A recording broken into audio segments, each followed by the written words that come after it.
My name is Dr. Elena Voss. Until recently, most people in Seattle knew me as the psychologist who could look at a crime scene and tell you what the killer was thinking before their first cup of coffee went cold. I wrote the books, I gave the lectures, I sat across from detectives and explained monsters in clinical, measured tones. I never told them the real secret. I was afraid of mirrors. It started small. Little things you dismiss when you're sleep-deprived and living on black coffee and case files. I'd wake up with dirt under my fingernails. Blood never much, just enough to make my stomach drop, on the cuff of my sleeve. A faint metallic taste in my mouth that wasn't there when I went to bed. I told myself it was stress. The Smiler case was eating the city alive. 6 victims by then. Each one found sitting upright, hands folded neatly in their lap, cheeks sliced from ear to ear in that grotesque, permanent grin. The press called it theatrical, I called it personal. Every scene felt like a message, like someone was trying to speak to me in blood and cartilage. I kept seeing the same detail in the photos. The way the corners of the mouth were pulled so tightly, the skin almost tore vertically. It reminded me of something I hadn't thought about in 25 years. Something my foster father used to say when he'd force my face into a smile with his thumbs while I cried. Smile properly, Elena. No one likes a sad little girl. I pushed the memory down. Therapists are very good at that. Then came the night I woke up standing in my kitchen at 3:17 a.m., holding one of my own scalpels. The blade was clean, but my reflection in the window had a thin red line across its cheek. I touched my face. Nothing. Just a phantom cut. I laughed, actually laughed, because what else do you do when your mind starts playing horror movie tricks on you? That same morning, they found victim number 7. A woman named Claire Nguyen, 34, marketing director. Same smile, same note pinned to her blouse. Tell her I said hello. I knew then. Some part of me knew. I started recording myself at night. Hidden camera in the corner of the bedroom. Infrared, sound, the works. The footage was worse than I imagined. I watched a woman who looked exactly like me walk out of my apartment at 11:42 p.m. Black hoodie, surgical mask, gloves. She moved like she'd done it 100 times. Smooth, economical, no wasted motion. She returned at 4:19 a.m. Same clothes, same calm. Only now there was a single drop of blood on the cuff. She stared straight into the camera for almost 8 seconds. Then she smiled. Not my smile. The smile I'd seen in 8 crime scene photos. I didn't call the police. How could I? I was the police's secret weapon. Instead, I did what any good psychologist would do. I interviewed myself. I sat in my office after midnight with the lights off, only the desk lamp on, and I talked to the part of me that wasn't supposed to exist.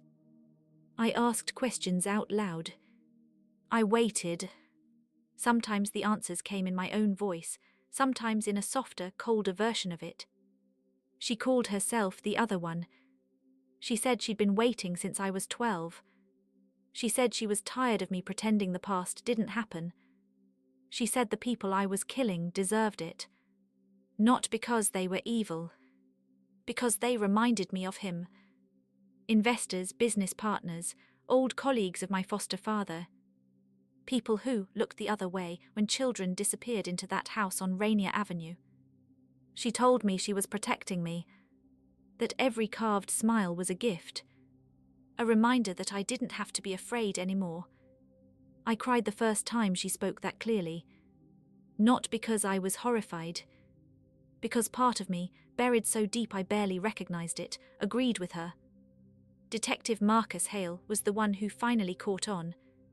He'd been tailing me for weeks. He didn't want to believe it either. But when he showed me the traffic cam stills of my car near 3 different crime scenes, I couldn't deny it anymore. I asked him to cuff me right there in the precinct parking lot. He wouldn't. He said, "Elena, if this is real, then you're the victim too." I almost laughed again. Victim. That word always sounded like a lie when people said it about me. The last night was the worst. She took over completely. I remember fragments. The smell of wet concrete. The weight of the scalpel in my hand. Marcus's voice shouting my name from the shadows of the old asylum on the edge of the city. I remember her raising the blade toward him. And then I remember something else, something I hadn't felt since I was a child. Rage. Not at him. At her. At the thing inside me that thought pain could be cured with more pain. I fought. Not with fists. With words. I spoke to her the way I'd spoken to every patient I'd ever had. Calm. Direct. I told her she wasn't protecting me. She was keeping me 12 years old forever. I told her the only way we'd ever be free was if we let the past bleed out and die. I told her I was ready to stop smiling for other people. She screamed inside my skull. Then everything went quiet. Marcus took the shot when she lunged. Bullet grazed my thigh. Enough to bring me down. Enough to bring me back. They found me sitting against the wall, covered in my own blood, staring at the broken mirror across the room. I was smiling. Just a small one. The first real one in years. I'm writing this from the forensic psych ward. They say I have dissociative identity disorder with violent features. They say the prognosis is guarded. They say I may never walk out of here. But every night when the lights go out, I look at the little safety mirror above the sink. It's unbreakable. It's distorted. And sometimes, just sometimes, I see only me. No smile. No blood. Just Elena. And that scares me more than anything. Because if she's really gone, then all the things we did were mine. Long pause, soft exhale.